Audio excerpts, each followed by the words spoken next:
নমস্কাৰ প্ৰিয় দৰ্শকসকল অসমীয়া বাৰ্ষিক ৰাশিফলৰ শিতানলৈ সকলোকে স্বাগতম জনাইছোঁ। এইবাৰ অসমীয়া নৱবৰ্ষটো অৰ্থাৎ ইংৰাজীৰ 2025-26 বৰ্ষটো আপোনাৰ বাবে কেনেদৰে অতিবাহিত হ'ব সেই বিষয়ে আজিৰ ভিডিঅ'ত আপোনালোকে জানিব পাৰিব। যিহেতু এইবাৰ অসমীয়া নৱবৰ্ষৰ ভিতৰতে বৃহস্পতি গ্ৰহই দুবাৰকৈ ৰাশি পৰিৱৰ্তন কৰিব। সাধাৰণতে বৃহস্পতি গ্ৰহই বছৰত এবাৰকৈ ৰাশি পৰিৱৰ্তন কৰে, কিন্তু এইবাৰ একেলগে বছৰটোৰ ভিতৰতে দুবাৰ ৰাশি পৰিৱৰ্তন কৰিব। প্ৰথম পৰিৱৰ্তন হ'ব মে মাহৰ 15 তাৰিখত মিথুন ৰাশিত প্ৰৱেশ কৰিব। তাৰ পাছত 19 অক্টোবৰত কৰ্কট ৰাশিত বৃহস্পতি পূৰ্ণ বলি অৱস্থাত অৰ্থাৎ উচ্চ অৱস্থাত প্ৰৱেশ কৰিব। গতিকে 12 বছৰৰ মূৰত যিহেতু উচ্চ অৱস্থাত বৃহস্পতি গ্ৰহৰ গমন হ'ব, গতিকে উচ্চ অৱস্থাত এই 12 বছৰৰ ভিতৰত অহাৰ লগে লগে ৰাশি চক্ৰত এক শুভ পৰিৱৰ্তন আহিব। গতিকে এই শুভ পৰিৱৰ্তনে আপোনাৰ বাবে কি ফলাফল লৈ আনিব সেই বিষয়েও এই ভিডিঅ'ত আপোনালোকে জানিব পাৰিব। অৱশ্যে আজি আমি বিশেষভাৱে কন্যা ৰাশিৰ ব্যক্তিসকলৰ এইবাৰ অসমীয়া নৱবৰ্ষটোই কি ভাল খবৰ লৈ আহিব সেই বিষয়ে জানিম। যদি আপোনাৰ কন্যা ৰাশি তেতিয়াহ'লে ভিডিঅ'টো শেষলৈকে চাই থাকিব আৰু ভিডিঅ'টোৰ মাজত আপোনালোকে আপোনালোকৰ কেৰিয়াৰ, ধন সম্পত্তি, প্ৰেম, বিবাহ, ব্যৱসায় বাণিজ্যৰ লগতে স্বাস্থ্য আৰু পাৰিবাৰিক আদি সকলো দিশৰ ফালৰ পৰা এই বছৰটো কেনেদৰে অতিবাহিত হ'ব সেই বিষয়ে জানিব পাৰিব। গতিকে ভিডিঅ'টো শেষলৈকে চাই থাকিব। অৱশ্যে ভিডিঅ'টো ভাল লাগিলে ভিডিঅ'টোত এটা লাইক কৰিব আৰু যদি আজি প্ৰথমবাৰৰ বাবে এই চেনেলটোলৈ আহিছে তেতিয়াহ'লে চেনেলটো ছাবস্ক্ৰাইব কৰি কমেণ্ট বক্সত ওম নমঃ শিৱায় লিখিবলৈ একেবাৰে নাপাহৰিব। গতিকে আহক কন্যা ৰাশিৰ ব্যক্তিসকলৰ অসমীয়া নৱবৰ্ষটো কেনেদৰে অতিবাহিত হ'ব সেই বিষয়ে জনাওঁ। কন্যা ৰাশিৰ ব্যক্তিসকলৰ বাবে এইবাৰ অসমীয়া নৱবৰ্ষটোৱে বিভিন্ন প্ৰকাৰৰ সুখবৰ লৈ আনিব। কাৰণ অসমীয়া নৱবৰ্ষ আৰম্ভ হোৱাৰ লগে লগে অৰ্থাৎ 15 মে'ৰ পিছত বৃহস্পতি গ্ৰহই এই ৰাশিৰ ব্যক্তিসকলৰ কৰ্মস্থানত প্ৰৱেশ কৰিব। গতিকে কৰ্মত বৃহস্পতি গ্ৰহৰ প্ৰৱেশৰ লগে লগে বিভিন্ন প্ৰকাৰৰ কৰ্মত উন্নতি প্ৰগতিৰ যোগ এই বছৰত দেখা পোৱা গৈছে। কাৰণ বৃহস্পতি গ্ৰহই আপোনাৰ কৰ্মত শুভ ফল প্ৰদান কৰিব। বিশেষকৈ টিচিং লাইনৰ সৈতে জড়িত থকা ব্যক্তিসকলৰ বাবে এই বছৰটো অত্যন্ত লাভদায়ক হ'ব আৰু ঘৰত পিতৃৰ উন্নতিৰ যোগো এই বছৰত দেখা পোৱা গৈছে। আৰু দশমত প্ৰৱেশ কৰা বৃহস্পতি গ্ৰহৰ পূৰ্ণ দৃষ্টি ধনস্থানত থাকিব। গতিকে কৰ্মৰ পৰা ধন লাভৰ এই বছৰত পৰিমাণ দুগুণ বাঢ়িব। গতিকে যি কৰ্ম নকৰক কিয় সেই কৰ্মৰ পৰা আপোনাৰ ধন উপাৰ্জন বৃদ্ধি পাব। আপোনাৰ হাতত ধন এই বছৰত সঞ্চয় আপুনি নিশ্চয় কৰিব পাৰিব। কথা বতৰাত মধুৰতা আহিব। বিশেষকৈ আপুনি কোৱা কথাবোৰ সকলোৱে এই বছৰত মানি চলিব। গতিকে আপোনাৰ কথাবোৰ সমাজত প্ৰতিষ্ঠিত হ'ব। আৰু চতুৰ্থ স্থানত বৃহস্পতিৰ পূৰ্ণ দৃষ্টিয়ে এই বছৰত বন্ধু বান্ধৱৰ সৈতে মিত্ৰতা বৃদ্ধি কৰিব। বিশেষকৈ ঘৰত সম্পত্তি বৃদ্ধিৰ যোগ এই বছৰত দেখা পোৱা গৈছে। ঘৰুৱা সম্পৰ্ক সকলোৰে সৈতে সুন্দৰ হৈ পৰিব। কিন্তু ষষ্ঠ স্থানত বৃহস্পতিৰ দৃষ্টিয়ে অকণমান হজম শক্তি আপোনাৰ কমাব পাৰে। গতিকে স্বাস্থ্যৰ কিছু যত্ন ৰখাৰ প্ৰয়োজন আছে। কিন্তু আপোনাৰ সপ্তমপতি হৈ দশমত প্ৰৱেশ কৰাৰ লগে লগে আপোনাৰ যদি আপুনি বিবাহিত তেতিয়াহ'লে প্ৰিয়জনৰো কৰ্মত এই বছৰত শুভ খবৰ আহিব পাৰে। কাৰণ যদি বিবাহিত তেতিয়াহ'লে বিবাহৰ পিছত আপোনাৰ কৰ্মৰ যোগ এই বছৰত দেখা পোৱা গৈছে। গতিকে বিবাহ যদি হোৱাৰ উপযুক্ত তেতিয়াহ'লে হোৱাৰ চেষ্টা কৰক। কাৰণ বিবাহৰ পিছত কৰ্মৰ বিশেষ যোগ এই বছৰত দেখা পোৱা গৈছে। একেদৰে 19 অক্টোবৰৰ পিছত বৃহস্পতি গ্ৰহ আপোনাৰ একাদশ স্থানত প্ৰৱেশ কৰিব। কাৰণ একাদশ স্থানত পূৰ্ণ বলি অৱস্থাত প্ৰৱেশ কৰাৰ লগে লগে এই বছৰত কিন্তু আপোনাৰ উপাৰ্জন পাতি যথেষ্ট বৃদ্ধি পাব। কাৰণ একাদশত গুৰু বৃহস্পতি আপোনাৰ উপাৰ্জন বৃদ্ধি কৰিব, মনৰ আশাবোৰ পূৰণ কৰিব।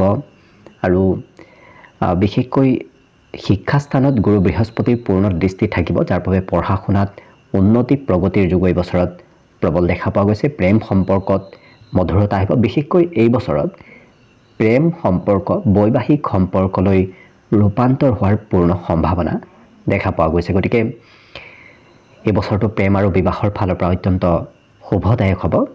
যদি ব্যৱসায় কৰে তেতিয়াহ'লে ব্যৱসায়তো লাভৰ যোগ গুৰু বৃহস্পতিৰ দৃষ্টিত দেখা পোৱা গৈছে।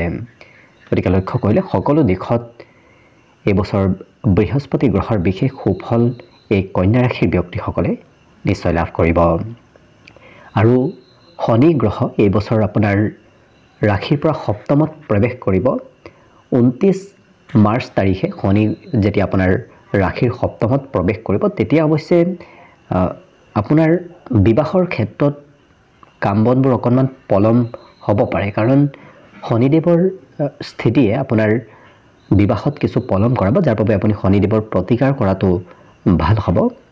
কিন্তু ব্যৱসায় বাণিজ্যত বিশেষ লাভ দিয়াৰ এই বছৰত সম্ভাৱনা দেখা পোৱা গৈছে, কাৰণ শনি গ্ৰহ হৈছে ব্যৱসায়ৰ কাৰক গ্ৰহ। গতিকে যদি আপুনি ব্যৱসায় বাণিজ্য কৰাৰ পিনে আগবাঢ়িম বুলি ভাবি আছে তেতিয়াহ'লে সেই দিশে আগবঢ়াৰ চেষ্টা কৰক। দেখিব এই বছৰত আপুনি ব্যৱসায় বাণিজ্যত বিশেষভাৱে লাভান্বিত হ'ব পাৰিব। কিন্তু শনিদেৱৰ দৃষ্টি যিহেতু আপোনাৰ ৰাশিৰ ওপৰতো থাকিব, যাৰ বাবে হয়তো ভাবি থকা কাম বনবোৰত অকণমান পলম হ'ব পাৰে, কাৰণ শনিদেৱৰ দৃষ্টি আপোনাৰ কাম বনবোৰ কিছু পিছ পেলাই থ'ব পাৰে। গতিকে শনিদেৱৰ প্ৰতিকাৰ এই বছৰত মাজে সময়ে কৰাৰ প্ৰয়োজন আছে।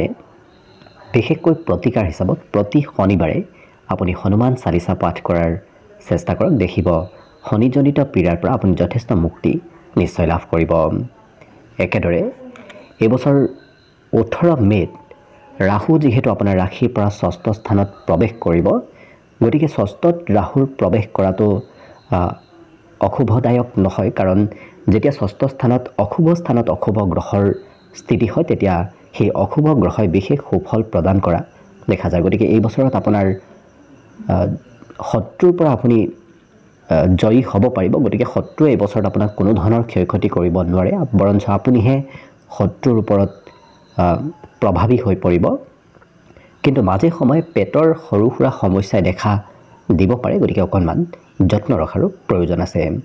কিন্তু ৰাহুৰ দৃষ্টি কৰ্মস্থানত থকাৰ লগে লগে এই বছৰ এই ৰাশিৰ ব্যক্তিসকলে চল বল কৌশলেৰে কৰ্ম লাভ কৰিব বিচৰা দেখা যাব। গতিকে কাম কৰাৰ ইচ্ছা, কাম কৰাৰ দক্ষতা এই বছৰত যথেষ্ট বাঢ়িব। গতিকে যিকোনো প্ৰকাৰে এওঁলোকে কাম কৰিব এই বছৰত বিচৰা দেখা যাব। কিন্তু পিতৃৰ মাজে সময়ে স্বাস্থ্যত দুৰ্বলতা আহিব পাৰে, গতিকে যদি আপোনাৰ পিতৃৰ সৈতে সম্পৰ্কটো হয়তো মাজে সময়ে মতভেদ আহিব পাৰে, গতিকে গুৰুত্ব ৰাখিব।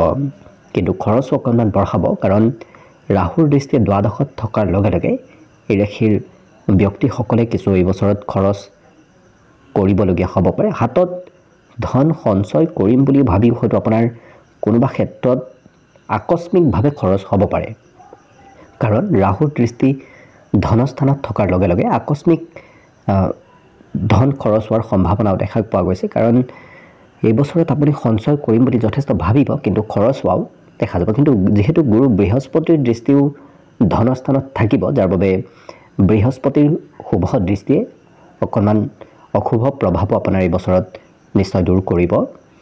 একেদৰে 18 মে'ত কেতু আপোনাৰ দ্বাদশ স্থানত প্ৰৱেশ কৰিব।